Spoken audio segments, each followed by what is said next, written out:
you. There we go. All right, and I apologize, that's Chair Stevens. Senator Bull. Senator Bull.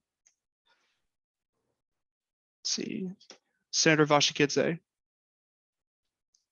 Here. Senator Armstrong. Here. Senator Vo. Here. I am here. Senator Piscatelli. Here. Senator Underwood. Senator Underwood. Senator Morris. Senator Morris. Here.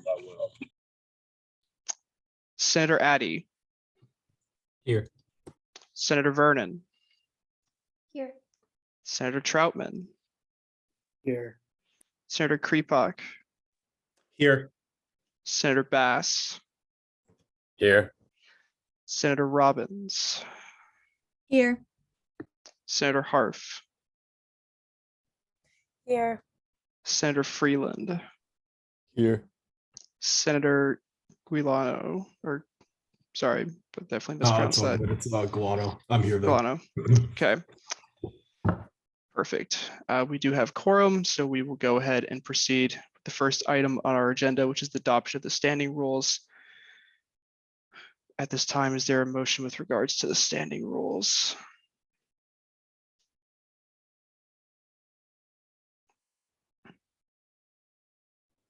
I move to adopt the standing rules of the Senate. Seconded. Seconded. Are you moving to adopt the standing rules that are before us or the standing rules of the Senate? I'm sorry, the standing rules that are before us, excuse me. Is there a second? Second. Second. No objection. The standing rules are adopted. Thank you very much. We will go on to the next item of our agenda, which is the election of the vice chair. At this time, are there any nominations from the floor? Sure, I'd like to nominate Senator Bryson Piscatelli. Senator Piscatelli, do you accept? Yeah, sure. Are there any further nominations at this time? I nominate Senator Vernon. Senator Vernon, do you accept? Sure. Are there any further nominations at this time? Seeing no further nominations, we will move into voting procedure as per the standing rules. So at this time, each candidate gets 5 minutes to present a platform/introduction. We will go in reverse order nominations. So Senator Vernon, you have the floor for 5 minutes. Yeah, I don't have anything, explicitly listed out, but I'll just start with my general philosophy when it comes to leadership. I really believe in really fair, equitable leadership. I think that all viewpoints deserve to be heard and given an equal place on the floor. I believe in fairness and non-bias when looking over legislation. I'm really committed to looking at what the Constitution says and interpreting it as plainly as I can. I don't plan to do any crazy, ridiculous, illegal things. Yeah, and I'm just really committed to learning about the role, helping Chair Gary wherever I can, and most importantly, being there for any members of the committee who may have concerns about, fairness or an upcoming piece of legislation, and really just try and be a very neutral factor and a very helpful factor to our chair, because this is a big job. So yeah.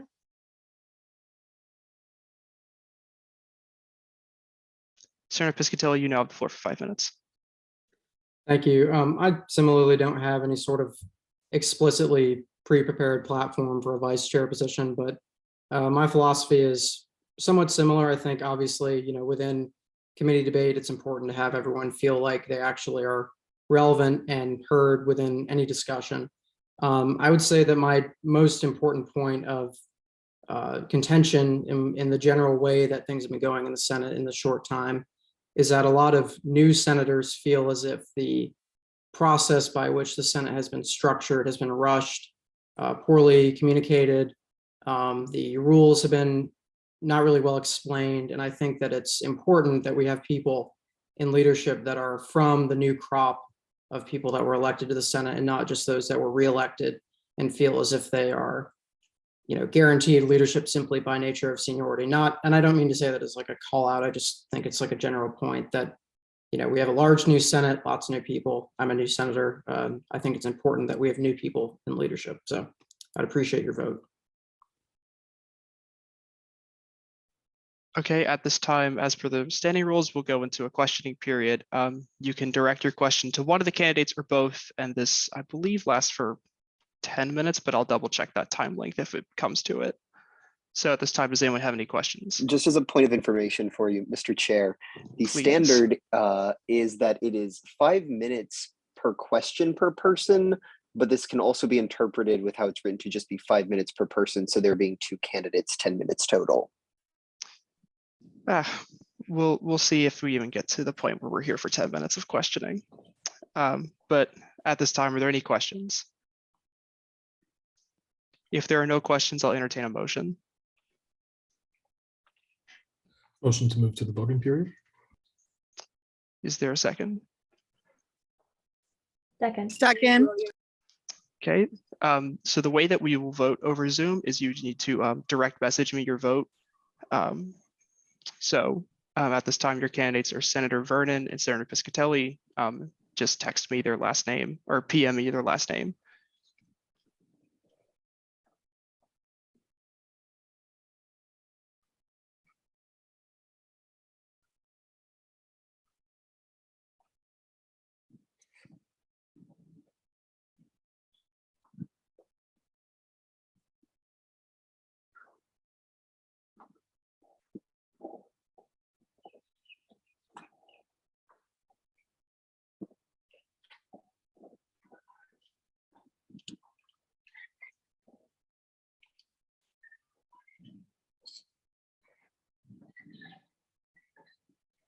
Actually, I suppose it'd be a point of inquiry for the chair. Do both of us candidates automatically assume that we're voting for ourselves, or do we need to PM you a vote? You should cast a vote.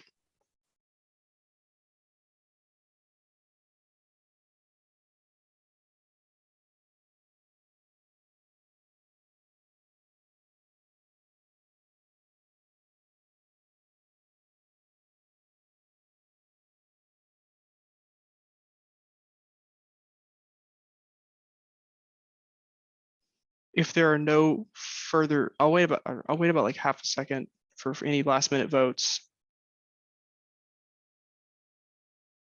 But at this time, I will congratulate Senator Piscatelli on your election to vice chair of this committee.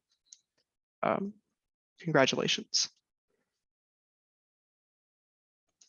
With that, we'll move into our next item on the agenda, which is going to be our sole piece of legislation. USR 10400 has not been numbered yet, or USR 004, it has been numbered, fantastic, which is introduced by Senator Stevens. I'll share my screen and I'll move through it as you need me to, or sorry, Chair Stevens, I keep forgetting. That's okay, thank you. So I'm just going to go through this super quickly. If you can please scroll down. This is just updates to the standing rules. Most of it's fairly common. The first thing is just we're changing it from chronological to alphabetical. This is just much easier for everyone to sort through. It's how I believe the past Senate did it anyway. So there's really no need for it to be chronological. Continue. This is just a quorum requirement. So essentially it means that if we are at quorum and then members leave, we can still conduct business as long as we have a majority, like basically a majority of half of quorum. If you can scroll down. A point of this is just information. fixing, yes. I apologize, Chairman or Chairwoman. I did not mean to interrupt. I just wanted to call a point of information on that rule change regarding quorum. Is that a standing rule that's in the code? Sorry, the student law, because I'm reading the whereas, and I'm assuming that this bill mostly reflects changes that are already implemented in the code. I'll have to refer that to Chair Gary, if you don't mind answering that, please.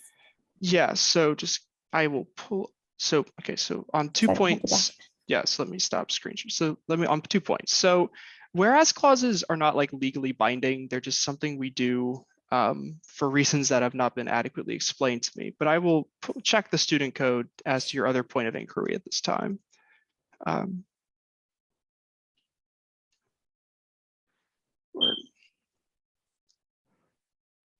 If I may, I'm quite confident, as a point of information, I'm quite confident that code does require quorum for the Senate to transact business.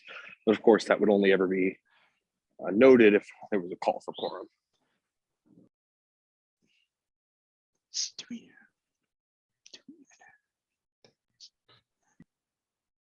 Thank you for that, Logan. That was my main concern, really. See, I'm kind of concerned that I can't seem to find an updated version of the code in the drive because I know the link to the website is broken right now. So I'll just use the old copy that I have downloaded. But the way that I had understood the code is that it requires the Senate to begin with quorum. It does not meet to begin a meeting with quorum. It does not mean that quorum has to always be there. Let me check.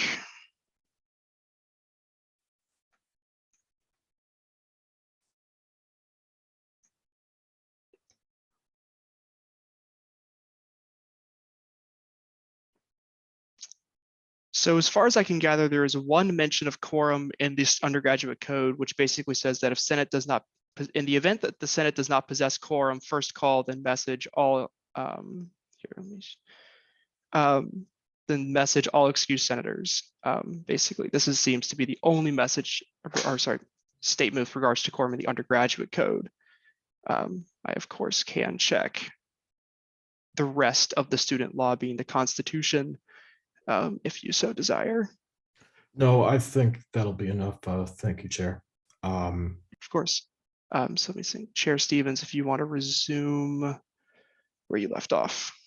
Yes, thank you. If you wouldn't mind going back. So then after the quorum requirement, if you wouldn't mind scrolling down, most of these are just number changes to make sure it's consistent. Continue. This is, as I understand, this is basically just stuff we do anyway. It's having messages from our student government advisor, who's Bobby, and then just explicitly laying out like reports of the officers of the Senate, which again, we already do. And please let me know if I do cut out. I believe I'm having internet problems currently. I think you are cutting out, Chair Stevens.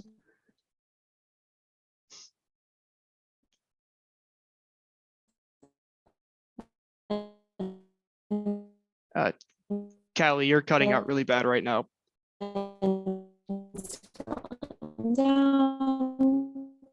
we're just gonna mute Callie for a minute. Introductions for resolutions in this. All right. Is it back? Okay. Okay. Am I? You have cut out really badly. Last thing that at least I can remember hearing correctly was with regards to the reports of the officers.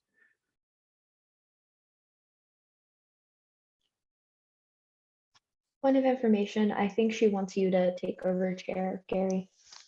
Oh, okay, I can do that.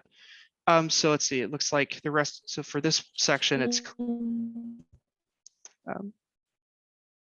I think I may be back. Sorry, I've been trying to fix my internet connection. Let me know if I cut out again and I will yield to you, Chair Gary. So may I continue? Yeah, please.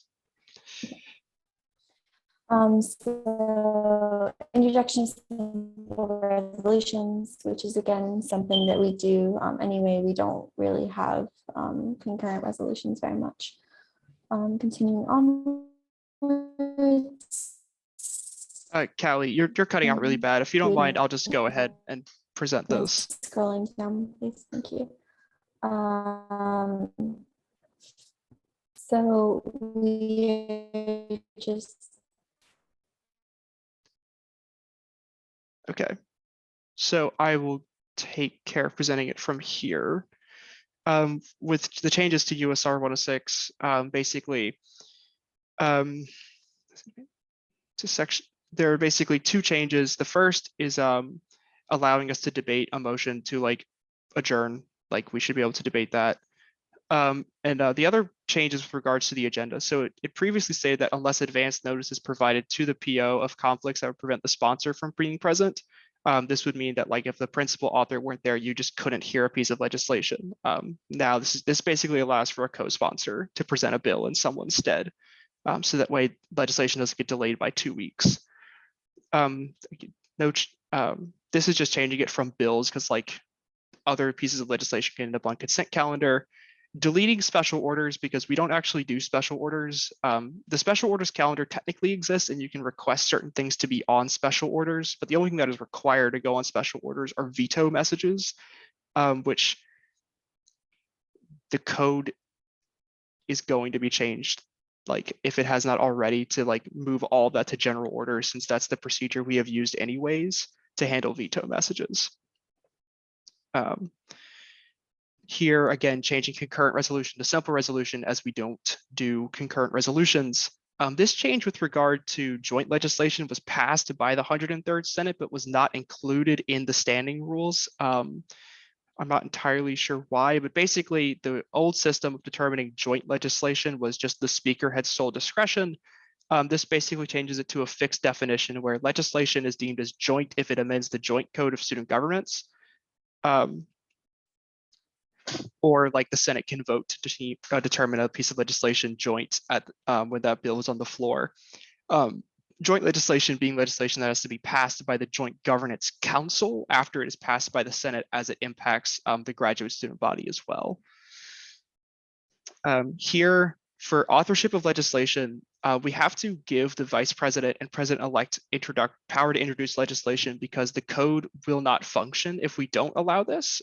Currently, the only person who is allowed to nominate members to the EBO level positions is the president-elect, but the president-elect has no way to actually nominate somebody. So we had to find workarounds to handle that. Same thing with the vice president. The vice president also is usually responsible for external appointments. So it's just easier to allow them to introduce legislation to formally refer external appointments for Senate approval than to have myself author all of those resolutions. It's just making a lot of these processes a lot simpler. Are there any other changes? I assume there are. Oh, this is striking something with regards to postponement of legislation. For some reason, the standing rules felt it pertinent to basically prevent committees to refuse to report legislation. I think committees deserve the right to not report legislation if they deem that necessary. So that's allowing this to happen. Again, changing special orders to general orders, handful of places. Hearings. So this is just a simple change, giving committee chairs the ability to subpoena people on behalf of committees in addition to a majority vote issuing a subpoena. This is just for a time expediency thing. We don't always have time to convene a committee meeting to vote on issuing subpoenas. So it just makes, from an administrative perspective, sense to allow committee chairs to issue subpoenas on behalf of committees if that situation is truly warranted, which I hope it is never. Speaking privileges, there are some changes here. I strongly do not believe that executive branch members deserve to have automatic speaking privileges on a separation of powers level. Unfortunately, the student constitution requires the president be given speaking privileges. They can be extended speaking privileges by any member of the Senate if that is necessary, but I do not think it should be automatically given. That's the striking here. A point of information. Yes, who is that? That Yeah, was Christian. really cool. Yes. Just a quick question. I mean, just going back to what you were talking about, separation of powers with the speaking privileges. Do you believe, and I would defer to you for your interpretation on this. Do you believe that the Constitution does say that the president has to have the right to speak, but do you not believe that that is granted with their remarks at the beginning of the Senate meeting? So, okay, I have not heard this interpretation before, but I'm pretty sure the Constitution, I could be wrong, I'm not looking at it, does say they have to have automatic speaking privileges, which implies the ability to speak pretty much at any time during a meeting. But I'm definitely willing to go and look at that later after I finish presenting this. Could I offer a point of information as someone who has the Constitution open and was reading it unrelated to this point? Of course. Yeah, so section 3, duties of the student body president. The student body president shall be, or the duties of the student body president shall be to attend full Senate meetings of both the undergraduate Senate and the GPSF Senate and retain speaking but not voting privileges. So because it's worded as privilege rather than they shall speak at, my presumption would be this means they have it through the duration of a meeting. I appreciate you clearing that up. Thank you. Yes, thank you, Matthew. Let's see.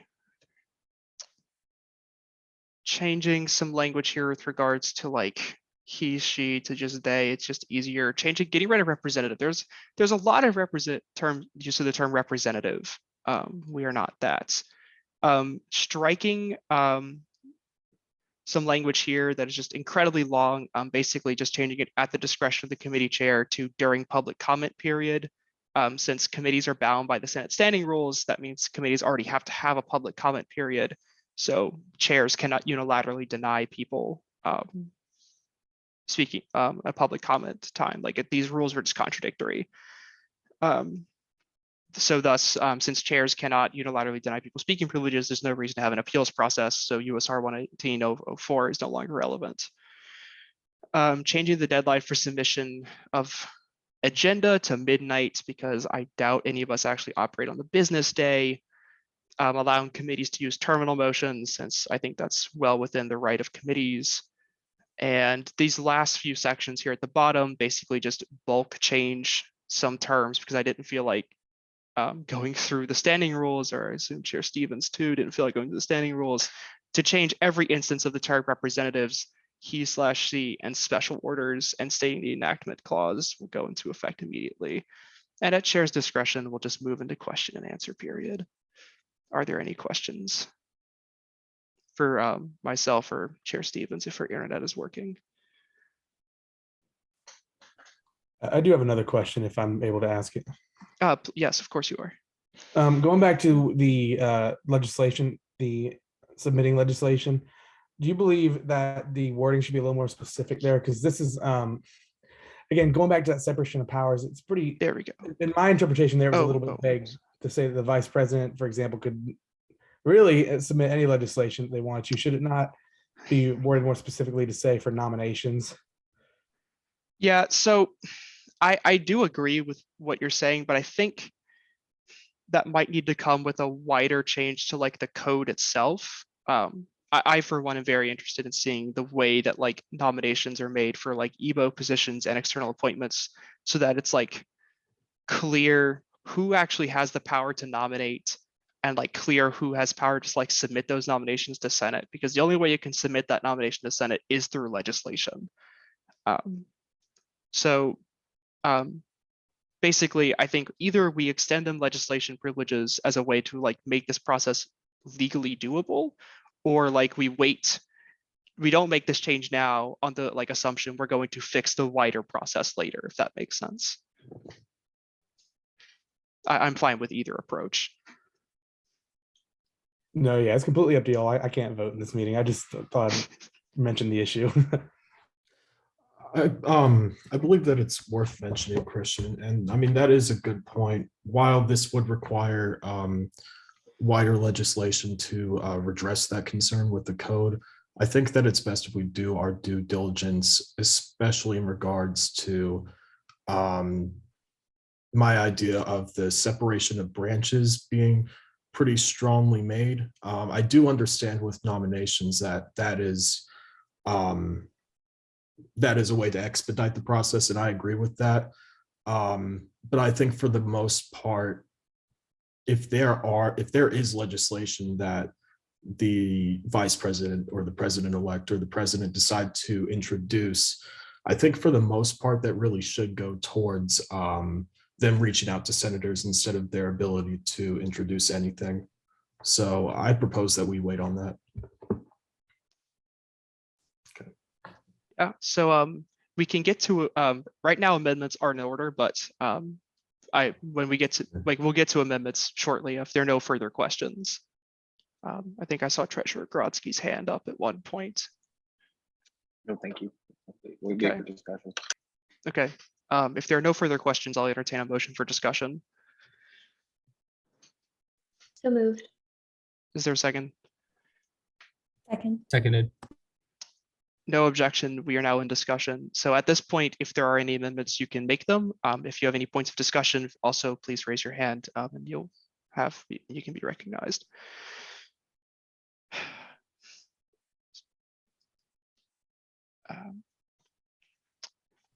Would someone like to extend speaking privileges? Or you know what? No, just chair's discretion. Treasurer Grodzki, I extended you speaking privileges. I also already have speaking privileges. You haven't gotten rid of Evo's privileges yet. Yeah, so when I would highly discourage y'all from not following through with this. Maybe you could hold off on the USG president-elect, but the ability of the USG vice president of the USG president is pretty vital. Speaking from my own experience in the last Senate, the former administration sometimes did not communicate from the vice president to the president, and this caused some pretty extreme problems that the Senate spent countless hours trying to figure out how to solve, and there was no recourse because this needed to be done.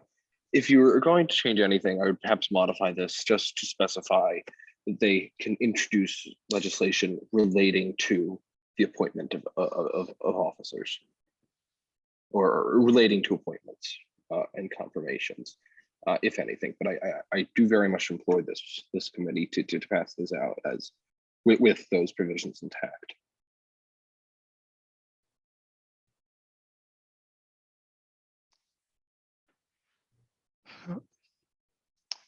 I'll extend you speaking privileges, Senator Tweed, or sorry, Senator Emeritus Tweeden. Thank you, Mr. Chairman. Though I do not love being reminded of my status of not being reelected to this body. I come to y'all with an interesting new job title tonight that I could not have guessed would have been the case when we last chatted.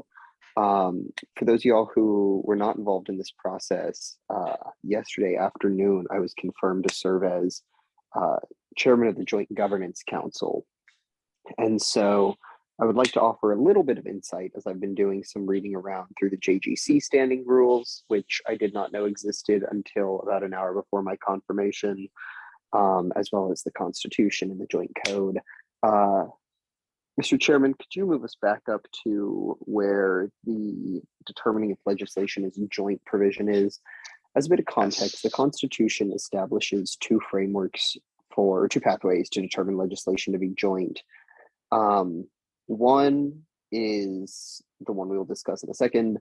The second is that the speaker can introduce it to the Joint Governance Council and then ask us if we think it is joint. Which is typically something that doesn't happen.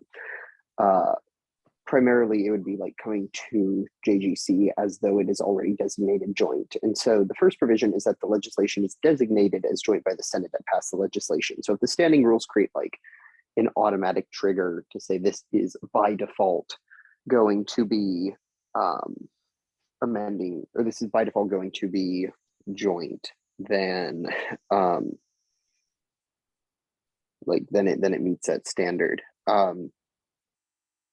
So I'm a little confused at the need for the subpoint 1, because one, that's already just a mandated responsibility of the speaker, that it has to be sent on to JGC, that exists in higher law. Also, they don't actually have to be the one who presents it. They just have to report it in.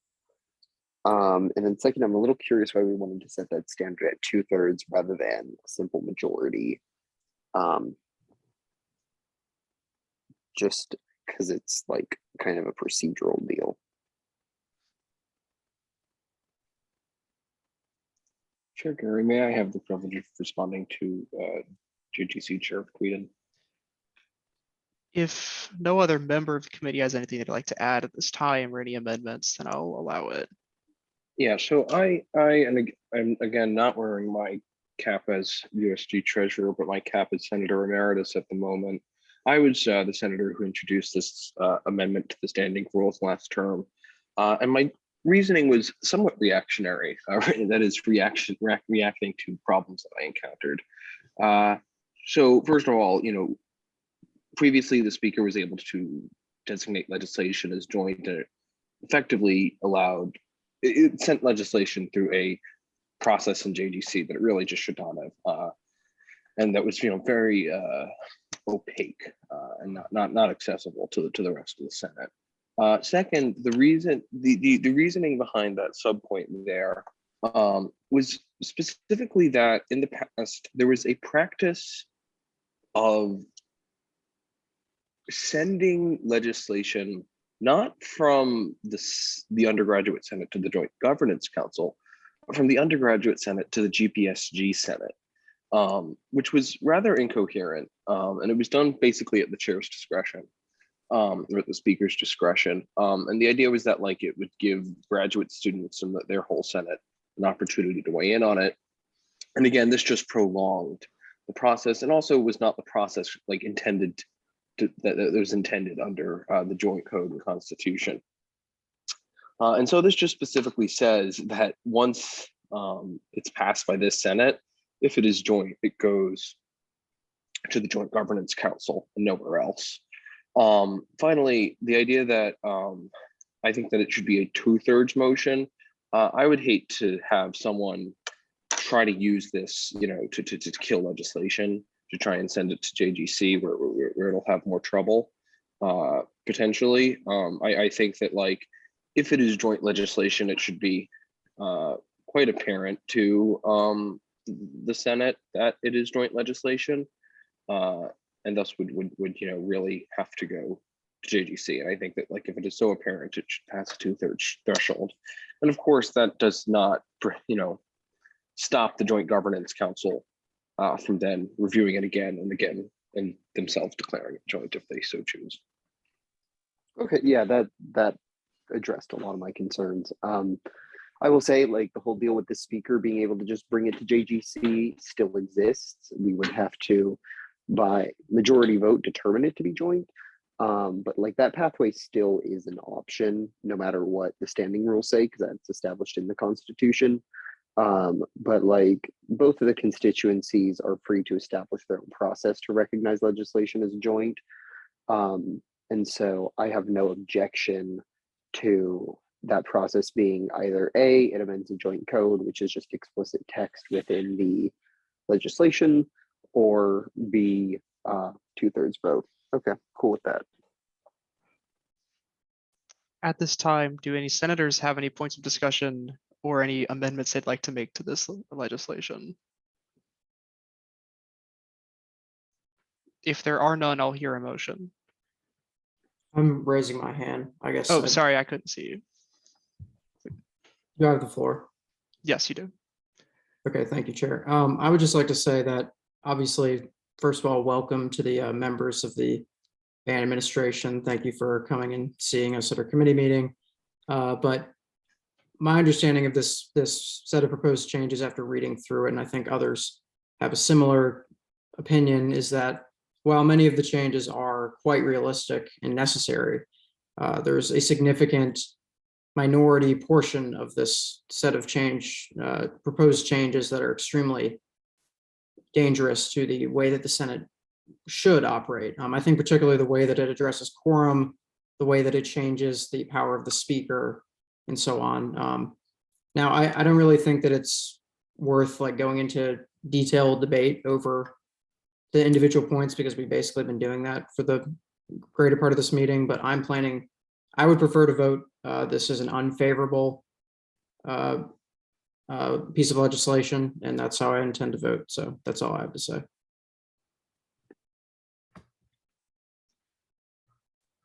I may raise my hand and comment on that. You are recognized. Thank you. I want to say that Bryson does bring up a lot of good points, and I want to extend my own invitation to the co-sponsors and Chair Stevens for authoring this bill. I would love to work with each of y'all to work on separate legislation that it introduces a lot of the very welcome changes that are within this bill and that I think are positive steps forward, while at the same time providing a balanced and fair way to implement those rules piecemeal instead of in a bill that does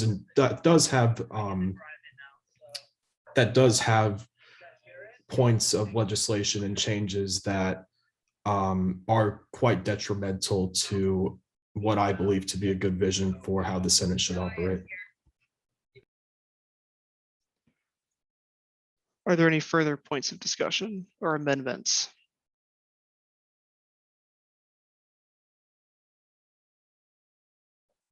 Senator Addy, you're recognized.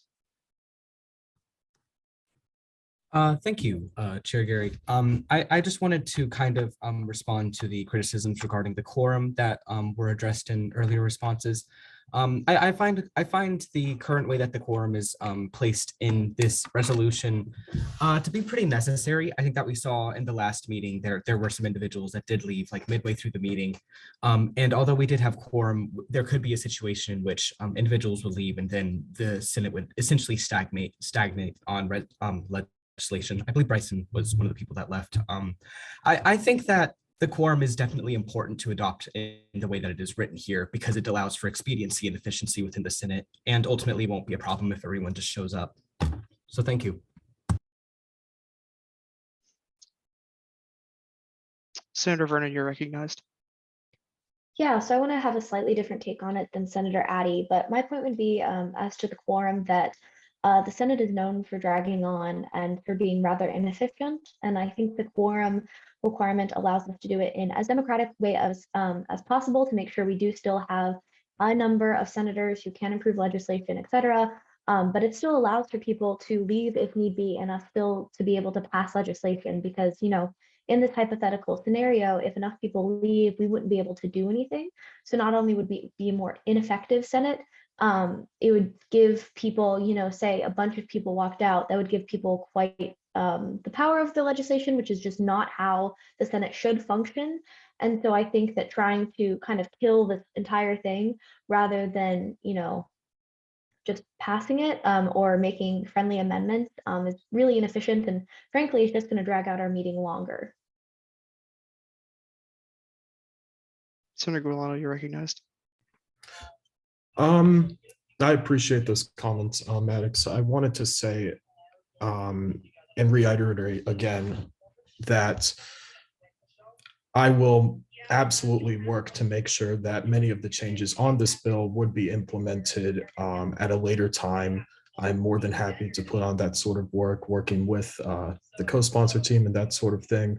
But I believe that there's a lot of merit to say and push back against the quorum bill, mainly because of the very reason that people do have to leave and people do have to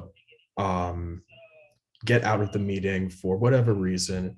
And that could be for a myriad of things, honestly. But what it really boils down to is that if senators aren't there, then they're not able to represent their constituents effectively. And if there is no quorum, then the majority of the student body in regards to representation by the people who are unable to attend would not be able to have a real say in the matters of the student government, at least in regards to the Senate. So I believe that until we are able to modify this legislation, I will also vote unfavorably on this. Before I call on the next speaker, I'd like to offer just a couple points. Firstly, if you do leave Senate meetings early, that does count as an unexcused absence and can contribute towards you being suspended. So like one way or another, the quorum issue will be resolved, whether it is through the passage of this rule or through senators being suspended because they can't come to full meetings. The other thing is like, if you have, I would also highly recommend that like committee is the place where you can make changes to bills. If you have problems, you should make amendments. That is why our committee process exists. Treasurer Grodsky. I was just going to reiterate, Chair Gary, that, and again, this is not me as Treasurer Grodzki, but very much as Senator Emeritus Grodzki, and commenting as an experienced legislator. I would highly encourage that any problems with this bill, with this resolution, that they be resolved right here now. That amendments be made here in committee rather than delaying it unnecessarily. I'll note that several of the items are quite urgent, especially as we go into the summer session. And so I would very much advise Senators Piscatelli, Senators Piscatelli and Guilano that you just try and tackle it in committee rather than delaying this any longer. It's just still a motion to amend, and I'm sure Chairs Stephen and Gary would be happy to accept many amendments as friendly if you feel that it would make this a more passable piece of legislation. Senator Vernon. Yeah, so I echo what Treasurer Grodzki just said, and I encourage you all to look at Chair Stevens' chats. They're really informative. And furthermore, I just want to make the point that, we all did run as senators. We all did sign up to do this job. We all were chosen to do this job. And so if you have a commitment at 10 o'clock at night, that's your business, and I'm not going to question it. But I feel like also part of this is you just have to be willing to do the work and find a way to make our proceedings as efficient as possible so we can all leave and we don't have to be there late. But I would encourage you all to stay and do the work, because we all want to represent our constituents and all want to represent our points of view. And so, tying up the Senate like this is just incredibly inefficient. And furthermore, we should just make amendments, and then this whole thing will no longer be an issue. Senator Addy. Yes, I was thank you for bringing up ethics chair Stevens's points that are in the chat. I'm just gonna read it really quick. The quorum requirement is very necessary to allow us to continue to do our work while allowing our flexibility if senators are unable to commit to a full meeting. To reiterate, there is still quorum. We would still need to make quorum at the beginning of the meeting. I find this this is completely fine. I find that ultimately it's kind of strange for individuals to be advocating in here to just allow senators to leave when they want and then basically keeping the Senate at a standstill as it currently stands. Ultimately, we all were here we were all elected, and I think that it is only best that we serve our constituents by attending the meetings that we were elected to be in. So thank you. That essentially solves the entire quorum issue. Are there any further points of discussion or amendments at this time? Seeing none, is there a motion? I motion to adopt. How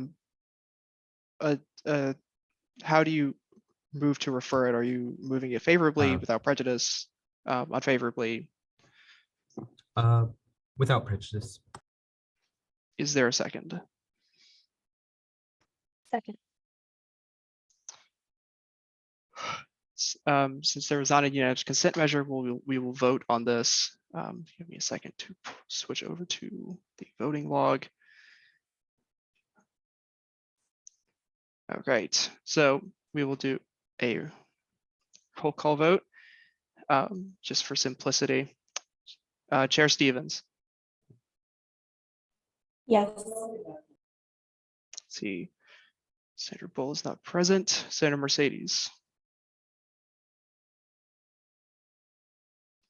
Senator Mercedes. Okay. Senator Vashikidze. No. Senator Armstrong. No. Senator Vo. Abstain. I will also abstain. Senator Piscatelli. No. Senator Underwood. Abstain. Senator Morris. Senator Morris. Senator Addy. Abstain. Senator Vernon. Yes. Senator Troutman. Abstain. Senator Krepok, No. Senator Bass, No. Senator Robbins, Abstain. Senator Harf, Senator Harf, Senator Freeland, Oh, sorry, Harf is here. Harf abstains. Senator Freeland, Abstain. Senator Gulano. No. Okay, that motion I'm fails. sorry. This is Senator Morris. I vote no. I'm sorry. My Wi-Fi cut out. Okay. Well, that motion fails anyways. At this time, is there a motion on the floor or any further points of discussion or amendments? I move to refer this unfavorably. Is there a second? Second. Since that was not a unanimous consent vote, we will do another roll call vote. Okay. Senator Stevens, No. Senator Bull, Senator Mercedes, Senator Vashikidze, Yes. Senator Armstrong, Yes. Senator Vo. Abstained. I will also abstain. Senator Piscatelli, Yes. Senator Underwood, Abstain. Senator Morris, Yes. Senator Addy, No. Senator Vernon, No. Senator Troutman, Abstain. Senator Krepok, Yes. Senator Bass, Yes. Senator Robbins, Abstain. Senator Harf, Abstain. Senator Freeland, Abstain. Senator Gulano. Yes.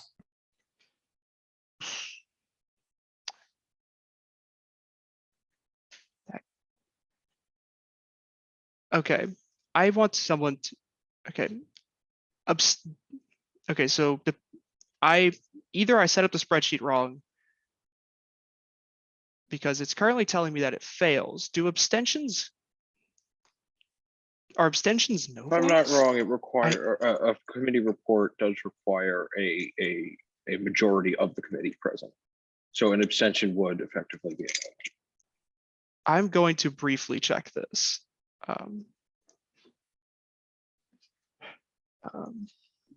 If I'm not mistaken, is abstention not a vote in the negative technically? So it depends on if it require if the rules require a majority of the votes to be in the affirmative or just a majority of votes.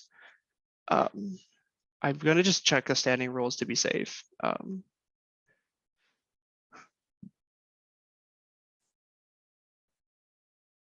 Just as a point of order, I think many people believe that an abstention would equal a yes in this case.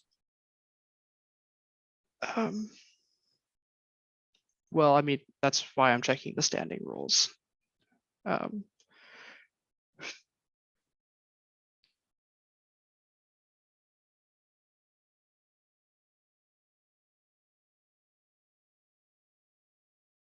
Okay, so the standing rules require a majority of those present voted in favor.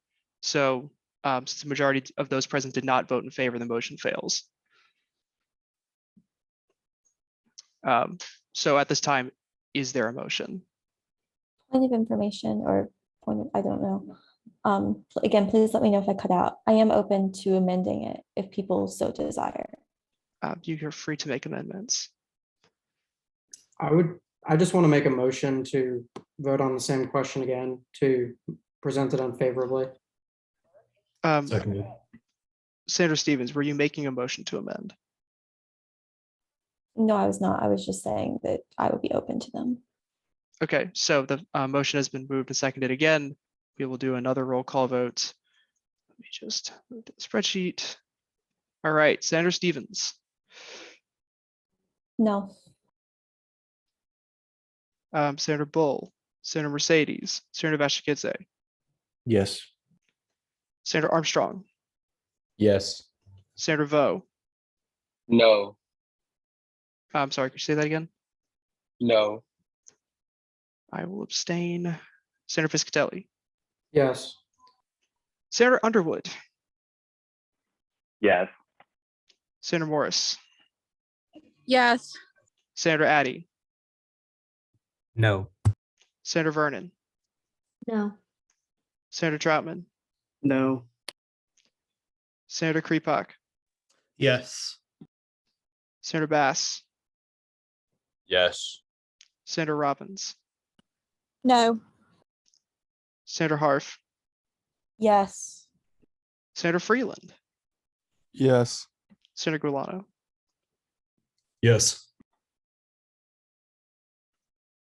All right, that motion carries. At this time, the bill will be placed on the unfavorable calendar, or the resolution, sorry, will be placed on the unfavorable calendar. So we'll, if there are no further motions, we'll move into notices and announcements. Seeing no further motions. Final announcements. Basically, take the code test. If you don't take the code test by the deadline, you will not be allowed to serve on this committee. You must score an 85%. If you do not score an 85% after 3 tries, you will not be allowed to serve on this committee. Other announcements, missing committees also counts for attendance points. If you do not come and do not provide an excused absence, that will count towards your voting privileges being suspended. Our next meeting, if this time works for everyone, this will be our standing meeting time will be at 7:30 on Thursdays for the entirety of the semester, or not the semester, the term. At this time, I have no other notices or announcements. If no one else has any announcements, I will hear a motion. I move Motion to adjourn. Seconded. No objection. Second. No objection. We're adjourned.